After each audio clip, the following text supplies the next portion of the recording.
dong. Perkenalkan, nama saya Maria Etika Ponigraha dari OSIS SMP Pembangunan Jaya, yang akan memandu kegiatan Career and Culture Day di dalam breakout room dengan tema pembahasan bank pada hari ini. Nah, narasumber kita yang bernama Kak Galiza Amola, atau yang bisa kita panggil Kak Oya, akan sharing tentang karir dia di perbankan. Sekarang, ayo kita sapa Kak Oya. Halo Kak Oya, bagaimana kabar Kakak hari ini? Halo Puan, selamat pagi. Baik Puan, Alhamdulillah. Puan gimana kabarnya? Baik Kak, Alhamdulillah. Oh iya, betul Kak Oya lagi di mana nih? Kenapa Puan? Maaf, bisa diulang? Kak Oya lagi di mana hari ini? Oh, lagi di rumah. Lagi di rumah kok. Hari ini, Kak Oya akan menjelaskan materi finance nih ke kita teman-teman. Tapi sebelumnya, saya akan membacakan biodata dari Kak Oya dulu ya, agar kalian bisa tahu lebih baik tentang Kak Oya. Kak Galiza Amola, atau yang biasa dipanggil Kak Oya, lahir pada tanggal 30 Oktober 1995. Kak Oya adalah alumni SMP dan juga Universitas Pembangunan Jaya loh. Oh ya, kalian tahu nggak sih, Kak Oya lulus dengan GPA 3,77. Keren banget kan? Nah, jenis pekerjaan Kak Oya sekarang adalah Business Unit Control di PT Bank DBS Indonesia. Nah, Kak Oya itu mengendalikan keuangan bisnis, melaporkan posisi keuangan kepada manajemen secara berkala, dan menyelidiki kasus tertentu. Kayaknya menarik banget nih. Ya udah, pasti udah pada nggak sabar kan untuk dengerin Kak Oya yang akan sharing materi mengenai finance in banking industry. Tanpa basa-basi, ayo kita langsung mulai aja ya Kak. Kepada Kak Oya dipersilahkan. Ya, terima kasih Puan. Ini aku langsung share screen aja kali ya. Nah, screen aku udah kelihatan belum Puan? Udah Kak? Udah ya. Oke, terima kasih Puan atas kesempatan yang diberikan. Selamat pagi kepada Pak Gilang selaku guru yang ada di breakout room Zoom kali ini. Selamat pagi Puan sebagai moderator acara ini dan tentunya adik-adik SMP, terus tadi juga ada kalau nggak salah beberapa anak SD yang mungkin join ya di room kali ini. Selamat pagi semuanya. Tentunya juga untuk beberapa kerabat yang ikut hadir, ikut gabung di dalam room Zoom kali ini. Terima kasih sudah mau gabung dan mau memberi dukungan. Pada kesempatan ini, perkenalkan, aku Galiza Amola, tapi biasanya dipanggil Oya. Nah, aku ini kebetulan alumni SD, SMP, dan Universitas Pembangunan Jaya. Nah, di SMP itu aku angkatan 14 kalau nggak salah. Iya, angkatan 14. Terus kalau misalnya di lobi SMP masih ada prasasti yang ditempel di dinding tuh dari tiap angkatan. Nama aku itu ada di angkatan yang namanya Fortunate angkatan ke-14. Nah, aku senang banget hari ini bisa diminta beberapa waktu lalu Bu Eka yang hubungin meminta untuk berbagi ke adik-adik SMP PJ mengenai karir yang saat ini sedang aku jalani. Jadi rasanya senang banget sebagai alumni bisa kembali ke sekolahku dulu untuk apa ya istilahnya berbagi kali ya berbagi atas apa yang aku jalani saat ini, karir yang aku jalani saat ini. Nah, aku itu bekerja di PT Bank DBS Indonesia yang berlokasi di Jakarta, tepatnya di bagian finance. Nah, di bagian finance itu aku mengisi bagian business unit control. Nah, seperti apa sih pekerjaan yang aku jalani saat ini? Aku coba sharing ya, aku coba bagi pengalamanku ke adik-adik SMPTJ. Nah, walaupun pengalamanku ini belum seberapa, tapi semoga adik-adik SMP PJ bisa mengambil hal-hal positif yang mungkin berguna bagi karir adik-adik nanti ke depannya. Nah, berhubung aku itu sekarang kerja di bank, jadi topik pembahasan pada kesempatan ini akan aku bagi menjadi 3 hal utama. Yang pertama itu tentunya aku akan membahas mengenai bank secara umum dan bagian-bagian yang berada di dalamnya. Nah, yang kedua, aku akan membahas mengenai finance, yaitu bidang kerja yang aku dalami saat ini. Dan yang ketiga, yang paling uh, utamanya adalah business unit control, bagian dalam finance yang sedang aku jalani saat ini, sedang aku kerjakan saat ini. Nah, kita mulai dari pengertian bank dulu ya. Jadi pengertian bank ini tuh udah ada di dalam undang-undang negara kita, tepatnya di dalam Undang-Undang Nomor 10 tahun 1998. Ini aku bacakan dulu apa yang tertulis di undang-undangnya. Jadi bank itu adalah lembaga usaha yang menghimpun uang dari masyarakat dalam bentuk simpanan, kemudian menyalurkan kembali pada masyarakat berbentuk kredit atau berbentuk lainnya agar taraf hidup masyarakat meningkat. Nah, aku coba rasakan ulang definisi ini supaya lebih mudah dipahami oleh kita semua ya. Jadi, bank itu ibaratnya penolong. Jadi, penolong antara dua pihak. Jadi, posisi bank itu ibaratnya di tengah-tengah. Bank itu menerima uang dari masyarakat dalam bentuk apa? Tabungan. Tapi di saat yang sama, bank itu juga menyalurkan uang kepada masyarakat. Jadi uang itu masuk dan keluar di dalam bank ini. Keluar dalam bentuk apa? Pinjaman. Jadi bank itu merupakan perantara atau narahubung antara pihak yang menyimpan uang dan pihak yang membutuhkan uang. Nah, sebenarnya bank ini udah akrab ya di kehidupan kita. Pasti dari kecil, mungkin dari SD, adik-adik tuh udah lihat orang tua adik-adik kebanyakan menyimpan harta benda, uang, dan harta lainnya itu di bank. Nah, kenapa sih bank itu berguna? Karena bank itu tingkat keamanannya tinggi. Jadi dibandingkan dengan kalau kita menyimpan harta kita di rumah yang mungkin keamanannya tuh lebih rendah, itu tuh kalau misalnya kita menyimpan harta kita di bank, itu insya Allah akan lebih aman. Kenapa? Karena di bank itu ada sistem keamanannya sendiri.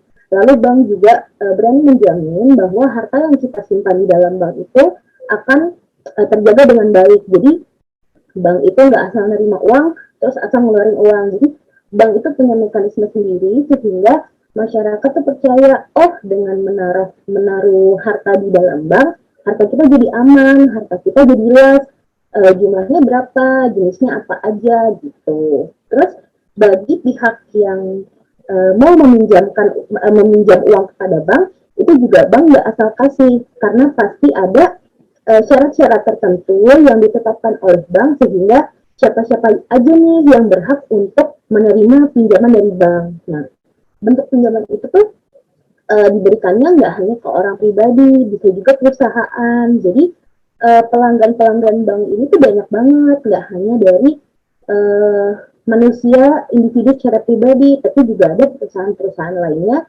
yang membutuhkan jasa bank itu untuk memenuhi kebutuhan mereka gitu. Jadi bank ini bisa dibilang perantara bagi orang yang mau menyimpan harta dan orang yang mau meminjam uang gitu. Nah, di sini juga disebutkan kalau bank itu membuat taraf hidup masyarakat meningkat. Nah, maksudnya apa? Jadi bank itu membantu kita yang ingin menyimpan uang itu tuh bisa menyimpan uang di bank secara aman, secara jelas gitu. Berapa yang disimpan, jenis apa aja yang disimpan, jadi kita nggak perlu pusing. Ada semua reportnya di bank, dicatat semuanya. Terus untuk pihak-pihak yang membutuhkan uang dalam jumlah banyak tapi sekali waktu, itu juga bisa dibantu sama bank, tapi asalkan harus memenuhi syarat-syarat yang udah dipenuhi oleh bank gitu. Nah, itu yang dimaksud dengan meningkatkan taraf hidup masyarakat. Jadi maksudnya membantu kita sebagai masyarakat Indonesia untuk memenuhi kebutuhan kita masing-masing. Kebutuhannya apa? Menyimpan atau meminjam gitu. Nah, dari sini ada banyak jenis-jenis bank.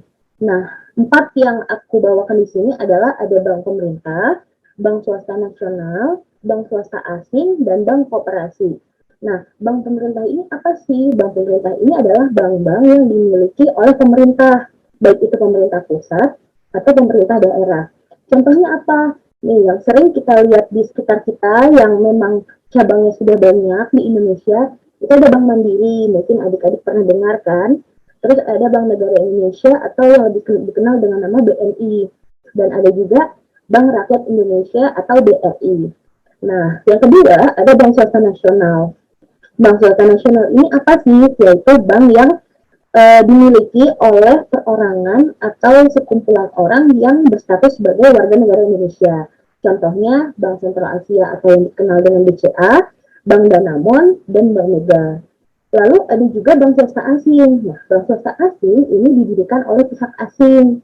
Nah, ada tiga contoh yang aku bawakan di sini, yaitu yang pertama Development Bank of Singapore atau disingkat DBS, kantor aku sekarang.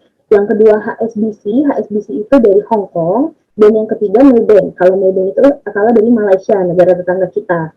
Nah, yang terakhir ada juga bank koperasi, bank yang melakukan kegiatan operasinya berdasarkan asas-asas koperasi. Nah, contohnya tuh apa sih? Contohnya Bank Umum Koperasi Indonesia atau yang lebih dikenal dengan nama Bukopin. Nah, kalau tadi kita udah berbicara mengenai konsep bank dan contoh-contoh bank di Indonesia, sekarang kita mulai masuk ke topik utama kita nih, bagian-bagian yang ada dalam bank. Jadi, kalau ngelihat bank itu tuh nggak serta-merta cuma orang-orang yang bisa menghitung yang bisa masuk ke bank. Enggak. Kenapa? Karena di dalam bank itu tuh banyak banget bidang kerja yang bisa kita pilih sesuai dengan minat dan hal yang udah kita pelajari selama kita sekolah. Nah, secara umum bagian-bagian bank itu dibagi jadi dua. Ada yang namanya business unit, ada yang namanya support unit. Nah, bedanya apa sih? Kalau business unit itu isinya adalah orang-orang yang bertanggung jawab terhadap produk atau segmentasi customer tertentu. Segmentasi customer itu maksudnya pembagian customer, pembagian pelanggan. Jadi, business unit ini dibagi berdasarkan produk dan pelanggan yang dipegang. Jadi, kan kalau bank itu pelanggannya nggak hanya individu, ada juga pelanggannya itu perusahaan. Nah, yang pertama tuh consumer banking. Consumer banking itu apa? Jadi, consumer banking itu orang-orang yang bertanggung jawab dalam transaksi-transaksi keuangan di bank yang di mana pelanggannya itu adalah orang pribadi. Kayak kita gini, kalau misalnya aku nabung di bank. Nah, aku itu adalah pelanggan individu karena aku masyarakat Indonesia biasa yang bukan dari perusahaan. Jadi nanti tuh masuknya atau diurusnya transaksiku itu oleh orang-orang yang ada di consumer banking. Nah, yang kedua ada institutional banking. Nah, apa sih institutional banking ini?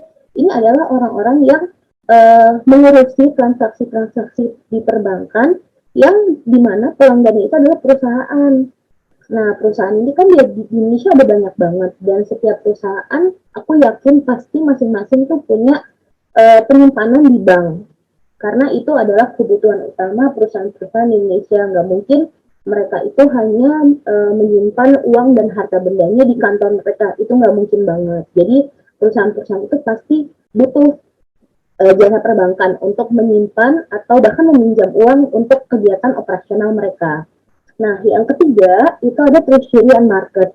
Nah, treasury and market ini lebih ke sisi produknya. Jadi mereka itu ngurusin transaksi-transaksi keuangan di perbankan, di mana transaksi itu dimiliki oleh pelanggan individu dan pelanggan perusahaan. Kalau misalnya mereka ada transaksi dengan produk-produk di uh, pasar modal, seperti obligasi, seperti derivatif, atau transaksi valuta asing atau mata uang asing. Nah, selain business unit, ada juga support unit nih. Support unit ini banyak. Ada audit. Audit itu, jadi support unit itu yang mendukung operasi dari perbankan. Ada audit. Audit itu untuk fungsi pengecekan apakah bagian-bagian di dalam bank ini sudah melaksanakan tugasnya dengan baik sesuai prosedur atau peraturan yang ditetapkan oleh bank. Yang kedua ada finance di bagianku, akan aku bahas nanti ya setelah ini. Terus ada legal. Legal itu ngurusin dari sisi hukum. Kalau misalnya ada perjanjian dengan pihak lain, itu mereka yang maju. Jadi kalau misalnya nanti ngambil bidang hukum, itu bisa tuh masuk ke bagian legal dari sebuah perbankan. Terus ada juga risk management. Risk management itu dia fungsinya untuk mengukur kira-kira risiko yang akan dihadapi bank kalau misalnya ke kondisi A gimana ya, kalau misalnya kondisi B gimana ya. Nah, mereka tuh nanti menganalisa kemudian akan melaporkan hasilnya tersebut ke pihak manajemen supaya manajemen itu bos-bos itu bisa mengambil keputusan. Nah, Kemudian ada juga HR. HR itu human relation. Mungkin lebih dikenal kali ya, karena HR itu pasti ada di setiap perusahaan, nggak hanya di perbankan.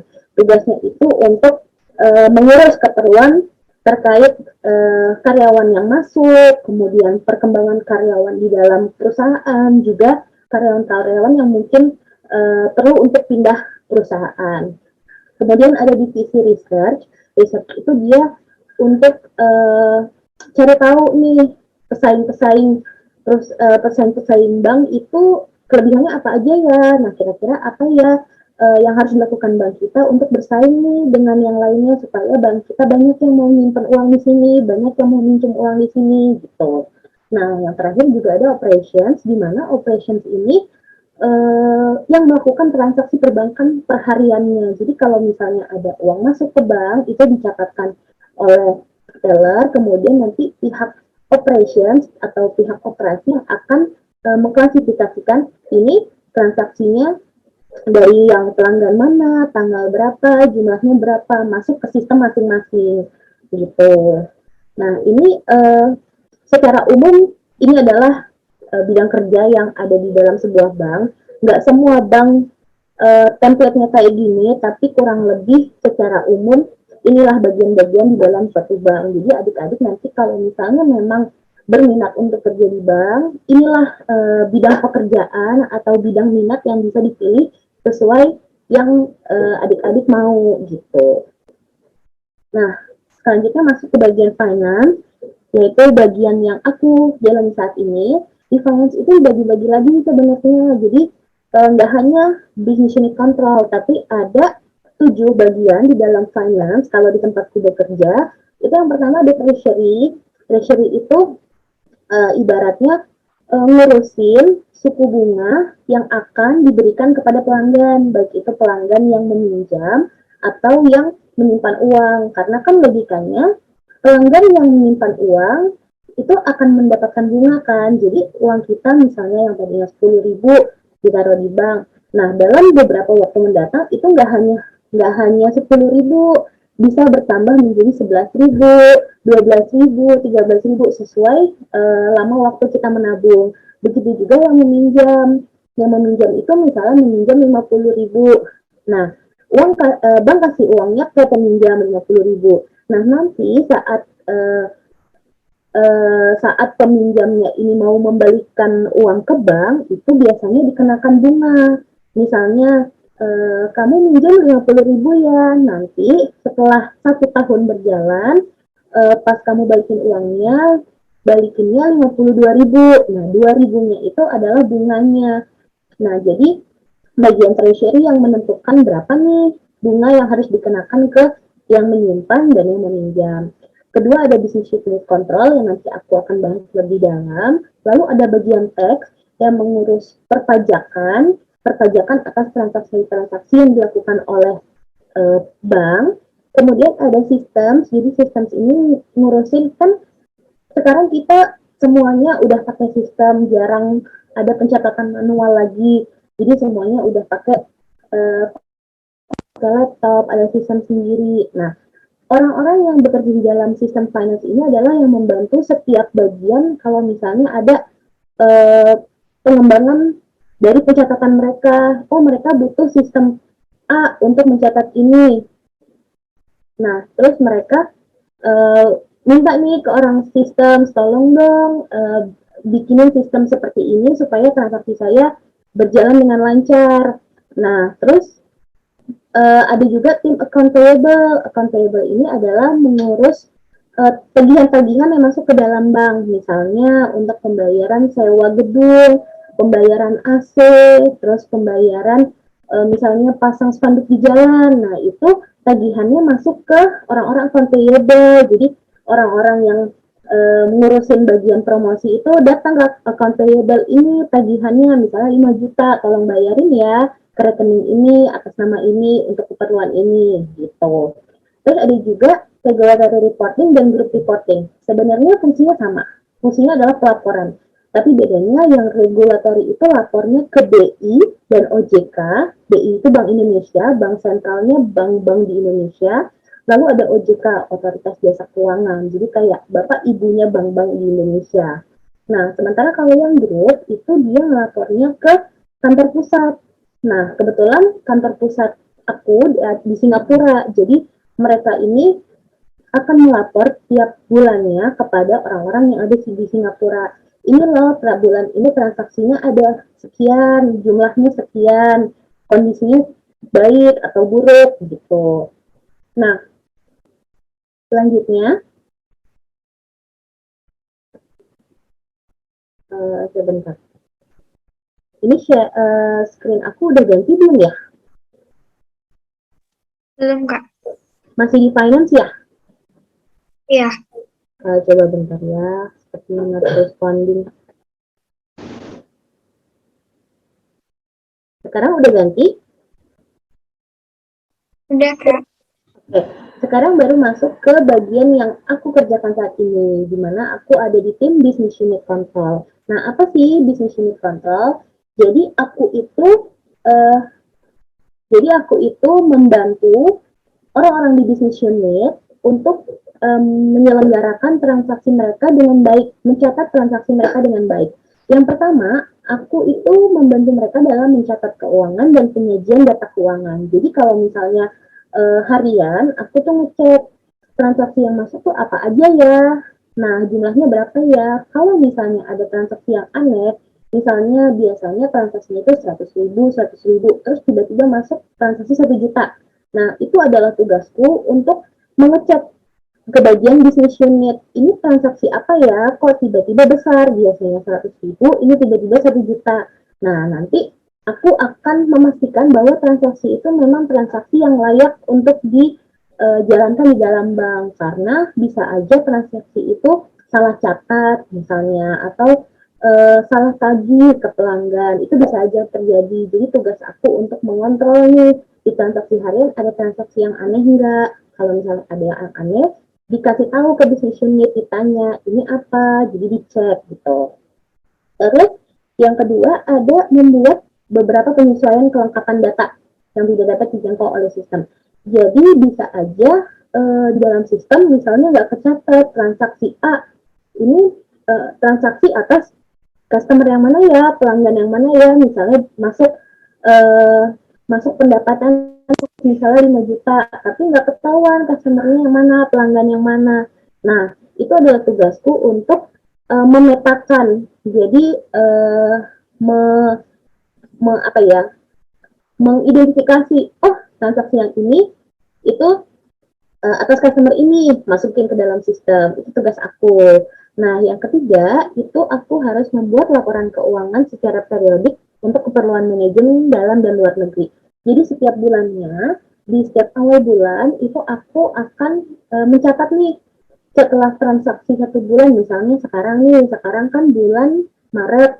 Nah, di bulan Maret ini, biasanya 1 minggu, 2 minggu awal, itu tuh aku melaporkan transaksi-transaksi yang terjadi di bulan Februari. Jadi Februari tunggu habis dulu, baru di awal Maret kita mengerjakan report-report itu. Nah, dikasih ke siapa reportnya? Ke manajemen dalam negeri, bos-bos yang ada di Indonesia, sama di luar negeri yang ada di Singapura, supaya mereka tahu kondisi keuangan kita saat ini gimana sih, gitu. Jadi berguna untuk mereka ngambil keputusan. Nah, yang terakhir, aku tuh juga berpartisipasi dalam menyusun anggaran tahun mendatang. Biasanya dilakukan di bulan Agustus sampai Oktober di akhir tahun. Nah, apa sih yang aku susun? Jadi, ibaratnya aku ini dan timku memprediksi kira-kira berapa nih pendapatan bank di tahun mendatang, berapa nih biaya yang harus dikeluarkan bank di tahun mendatang, kira-kira keuangan kita sehat nggak ya, gitu. Nah, eh, di dalam mengerjakan keuangan ini, kalau misalnya di bidang pekerjaanku pasti apa ya, karena transaksinya banyak, kebetulan banknya juga bank yang cukup besar, jadi harus siap kalau misalnya bekerjanya itu dengan waktu yang cukup singkat, tapi pekerjaannya banyak, jadi dituntut untuk bekerja secara efisien dan efektif gitu kalau dalam business unit control. Terus kalau di dalam bisnis unit kontrol ini kita juga belajar untuk berhubungan dengan orang lain, karena kan nggak hanya kerja sendiri kan, berhubungan dengan bisnis, berhubungan dengan misalnya ke pihak HR juga bisa kalau misalnya ada transaksi dari mereka yang mungkin belum kita pahami nih, belum ada komunikasi. Nah, bisa juga kita jadi belajar untuk apa ya, berkomunikasi dengan baik dengan orang-orang yang tidak di bagian kita gitu. Nah, eh, selanjutnya, brand aku udah ganti belum ya, Puan? Belum, Kak. Masih di bisnis unit kontrol ya? Iya. Oke, sebentar kayaknya agak lama. Yap. Oke, jadi eh, di akhir sharingku kali ini, aku mau ngingetin tiga hal utama yang aku harap berguna bagi adik-adik kedepannya kalau misalnya nanti udah masuk ke dunia karir, kalau belajarnya di pendidikan formal udah mencukupi, terus mau terjun ke dunia karir, mau bekerja, mau menghasilkan untuk diri sendiri, tiga hal utama itu, yang pertama itu ada know your interest. Jadi know your interest ini maksudnya adalah adik-adik, aku harap tahu nih, tahu minatnya kemana, senangnya tuh mengerjakan apa. Nah, kalau di sekolah kan kita mata pelajarannya banyak banget ya.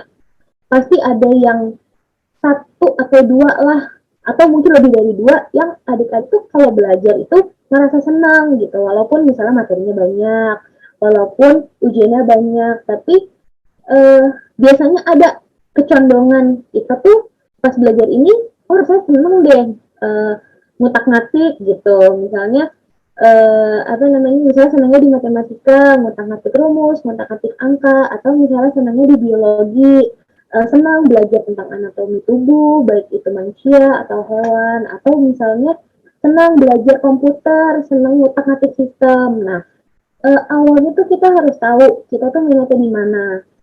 Nah, jadi kalau bisa nanti pas kerja, pas masuk di dunia karir, itu pilih bidang yang sesuai dengan minat kita. Nah, kenapa sih harus pilih yang sesuai dengan minat? Karena pekerjaan itu nggak akan ada habisnya, terus akan terus berdatangan. Nah, supaya kita merasa nyaman dengan apa yang kita kerjakan, alangkah baiknya kalau yang dikerjakan itu sesuai dengan minat, supaya nggak membebani diri kita sendiri gitu. Nah, yang kedua itu adalah hold your responsibility. Nah, maksudnya apa sih hold your responsibility? Maksudnya adalah eh, saat adik-adik nanti sudah terjun di dunia kerja, sudah memiliki pekerjaan tertentu, apapun yang udah dipilih, apapun yang udah dijalani, jalanilah dengan baik. Semua tanggung jawab yang udah diberikan ke kita sebagai pekerja itu laksanakanlah dengan baik. Jadi jangan setengah-setengah. Supaya apa? Supaya kita tuh berguna.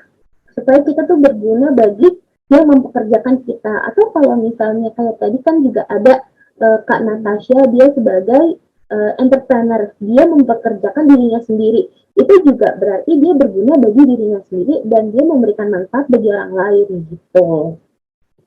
Terus yang terakhir, yang paling penting juga adalah don't ever give up. Jadi uh, sekalipun kita nanti di dunia karir itu udah memilih pekerjaan yang sesuai dengan minat kita, pasti ada tantangannya dan bentuknya juga berbagai macam. Jadi pastilah kita hadapi tantangan itu di dunia kerja, dan kalau aku boleh berpesan, jangan pernah menyerah. Jangan pernah menyerah atas tantangan apapun yang nanti adik-adik hadapi di dunia kerja. Karena dimanapun itu pasti ada tantangannya, gitu. Jadi jangan mau kalah sama tantangan apapun yang nanti adik-adik hadapi di luar sana, gitu. Nah, uh, aku pikir cukup sekian sharing dari aku. Semoga apa yang aku bagikan ke adik-adik bisa diambil sisi positifnya, dan semoga nanti ketika kalian berkarir, kalian akan uh, apa ya, menjalani bidang yang memang kalian minati, supaya kalian juga nyaman ngejalaninnya, dan semoga kalian semua adik-adik aku itu jadi orang-orang yang sukses. Nah, terima kasih atas kesempatan yang diberikan. Aku kembalikan ke Puan ya. Makasih. Silakan. Wah, keren banget ya presentasi dari Kak Oya. Nah, dari presentasi tersebut kita bisa lebih tahu tentang finance dan ya di bidang yang Kak Oya kerjai sekarang kan. Ayo kita tepuk tangan dulu yuk buat Kak Oya. Nah, tadi setelah kita dengar, pasti teman-teman semua punya banyak pertanyaan kan? Kalau begitu, langsung aja kita masuk ke sesi tanya jawab bersama Kak Oya. Jadi buat teman-teman yang punya pertanyaan, itu tuh bisa tag ke kalian sekarang, bisa nyalain mikrofon kalian dan sebutkan nama serta kelas kalian ya. Atau bisa juga tulis pertanyaan kalian di kolom chat dengan nama dan kelas kalian. Nah, hari ini Kak Oya juga bakal bagi-bagi saldo e-wallet untuk 2 sampai 3 orang yang mau bertanya. Pada mau kan? Ayo semua, tanya pertanyaan kalian ke Kak Oya. Ya, Kak, aku boleh nanya duluan nggak, Kak? Iya, ya, boleh, boleh. Kenapa Puan mau nanya apa? Eh, Apa sih yang buat Kak Oya suka kerja di bidang bank ini, Kak? Oh, oke. Jadi, kalau boleh bercerita lagi, aku tuh dari SD, dari semua mata pelajaran yang aku jalanin di SD, itu tuh aku ngerasa aku seneng ketika aku belajar matematika. Nah, eh, minatnya aku itu ternyata bertahan sampai SMP, SMA, sampai kuliah. Jadi kenapa kuliah juga aku memilih bidang akuntansi karena aku ngerasa di hitung-hitungan itu apa ya, saat kita berhasil menghitung sesuatu itu tuh aku ngerasa puas gitu loh. Jadi pas belajar matematika pun pas SD SMP tuh uh, aku ngerasa matematika tuh nggak perlu dipersulit gitu loh, cukup dipahami rumusnya, apa yang dihitung ada semua, itu tuh menurutku itu kesenangannya aku gitu loh.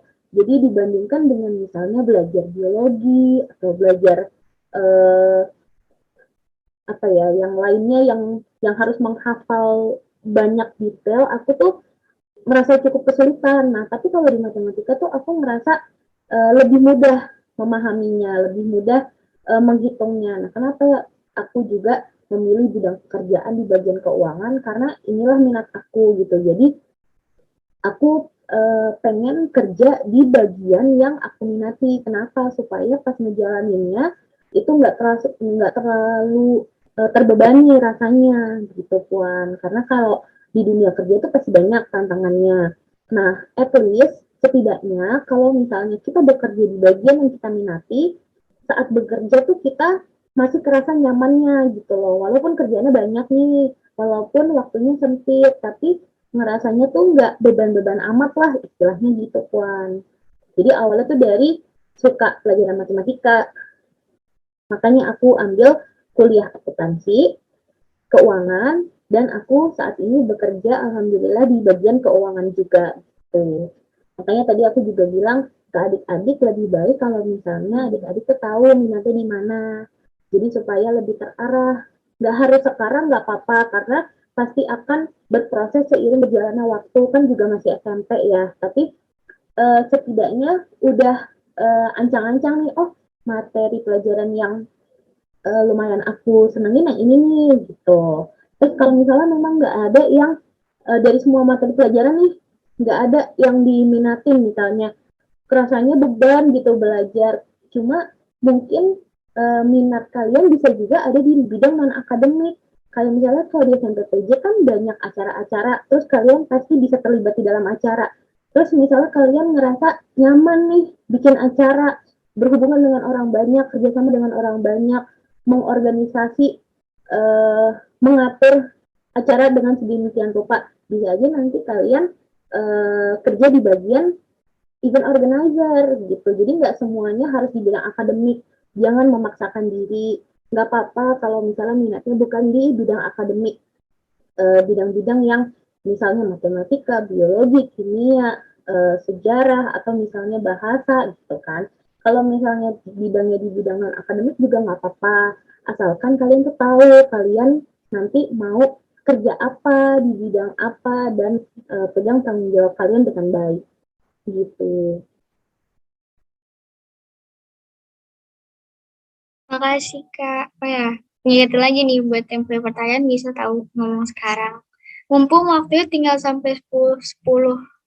Aku mau nanya dong. Iya, boleh. Siapa itu yang Nama aku Malika dari kelas 9A. Aku pengen nanya ke Kak Oya kalau sumber pendapatan bank itu dari mana aja ya, Kak? Oh, oke. Jadi Malika nanya sumber pendapatan bank dari mana aja, gitu ya?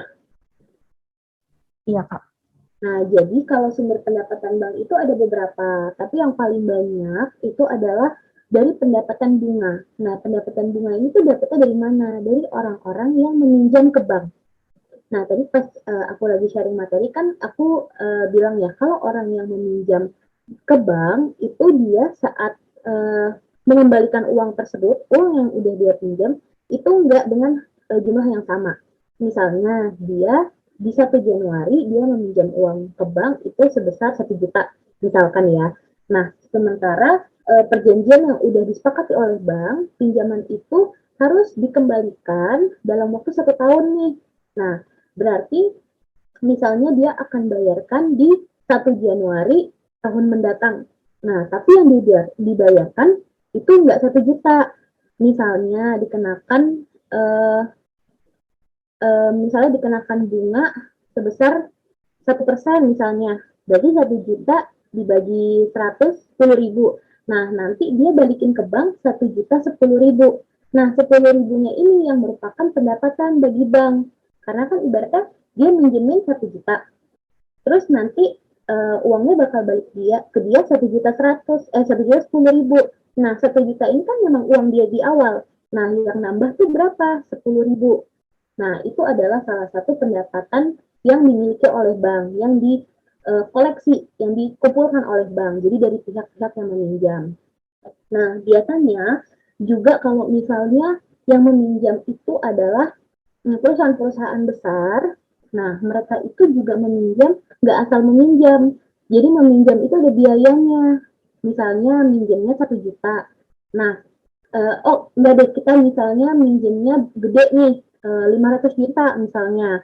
Nah, pas balikin itu tuh dia ada juga yang dikenakan biaya pinjaman. Biaya pinjamannya itu misalnya 1 juta. Jadi nanti 1 jutanya itu akan dia bayarkan juga ke bank di luar biaya 500 juta yang udah dia simpan. Gitu. Jadi untuk perusahaan-perusahaan besar tuh biasanya dalam melakukan peminjaman ke bank, mereka tuh juga dikenakan biaya tambahan gitu sebagai jaminan kalau di waktu mendatang mereka benar akan membayarkan uang yang mereka pinjam di bank. Gitu kira-kira, Malika, ngerti nggak? Paham, Kak. Paham ya? Iya, jadi mudahnya seperti itulah untuk supaya dipahami dengan mudah oleh adik-adik yang masih SMP. Gitu.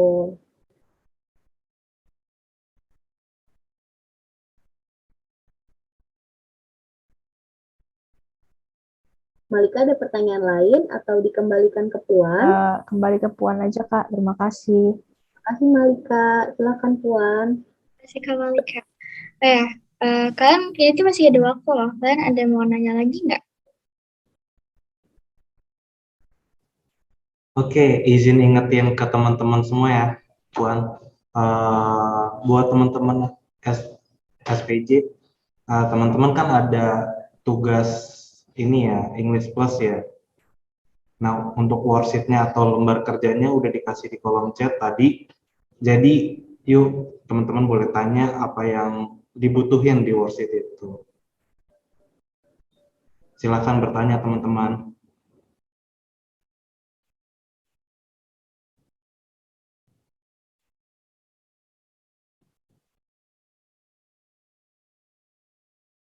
Izin Puan itu kayaknya di chat ada. Silakan Puan.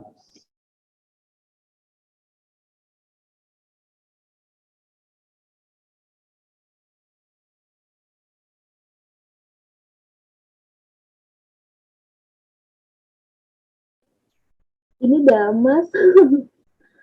Damas ini dulu teman angkatan aku juga, Pak Gilang. Oh, maaf. Kirain ada yang mau nanya di chat. Halo Kak Damas. Oke, Oh iya, suara. salah satu yang selalu ranking 1 loh di sekolah. Oke, ini ada anak ya apa anak SPJ berprestasi juga ya. Iya tadi udah dijelasin. Mas sekarang jadi dokter lagi tugas di Makassar ya, Dem ya? Aku lagi sekolah spesialis kandungan di Makassar. Oh ya ampun, hebat banget. Hebat banget. Beruntung aja itu. Enggak lah, Dam, kan karena usaha juga. Ini jadi contoh juga buat adik-adik. Berarti bidang karir yang udah dipilih Damas di pendidikan dokter dijalanin dengan sebaik mungkin. Karena lama kan ya, Dam ya? Berapa tahun itu, Dam, pendidikannya kalau dari awal? Aku masuk kedokteran 2013, lulus 2019, jadi sekitar 6 tahun. Ini pendidikan spesialisku 4 tahun, masuk aku baru tahun 2021. Mungkin berarti aku selesai tahun 2025. Tuh, perjalanannya masih beberapa tahun lagi, cuman kalau dijalaninnya dengan sepenuh hati, dengan semangat, itu pasti bisa jadi orang sukses gitu. Hebat-hebat lah, Dam. Oke Kak Oya, saya izin ke room yang lain. Semangat ya adik-adik. Iya, terima kasih, Damas. Ya, Mas.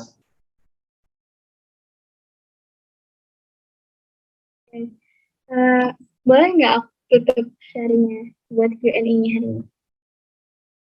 Nah, karena tinggal beberapa menit lagi, aku tutup ya sharingnya. Gimana nih teman-teman? Pertanyaan kalian sudah terjawab kan? Kalau kalian masih ada pertanyaan yang belum dijawab sama Kak Oya, kalian bisa banget tanya ke direct message Instagramnya Kak Oya, @oya_amola. Wah, nggak kerasa waktu kita udah mau habis ya teman-teman. Tapi sebelumnya boleh nih Kak Oya memberikan closing statement untuk siswa dan siswi SMP Pemunan Jaya yang sekarang ada di breakout room ini. Silakan Kak Oya untuk closing statement-nya. Oke, terima kasih Puan. Jadi inti dari yang aku sampaikan hari ini adalah dari materi-materi yang aku coba bagi ke adik-adik, semoga adik-adik bisa lebih tergambar lah ya, bekerja di bagian keuangan, di bagian bank itu seperti apa, ada bagian apa-apa aja, jadi bisa memberikan bayangan, oh kira-kira nanti berkarirnya mau di bidang apa ya gitu, dan memberikan bayangan juga kalau bank itu nggak harus yang pintar ngitung, kok ada bagian-bagian lain yang memang bisa diisi di dalam bagian bank gitu.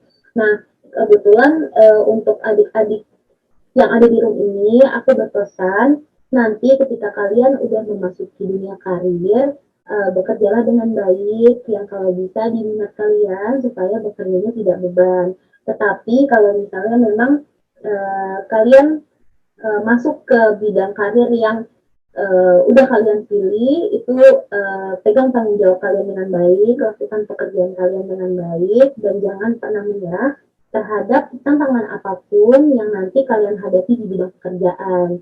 Nah, aku doain semoga adik-adik yang ada di sini semuanya bisa jadi orang sukses dan orang yang berguna bagi diri sendiri maupun bagi sekitar. Gitu. Terima kasih, Puan. Makasih Kak. Terima kasih banyak ya Kak Oya karena telah berkenan hadir untuk berbagi ilmu kepada kita semua.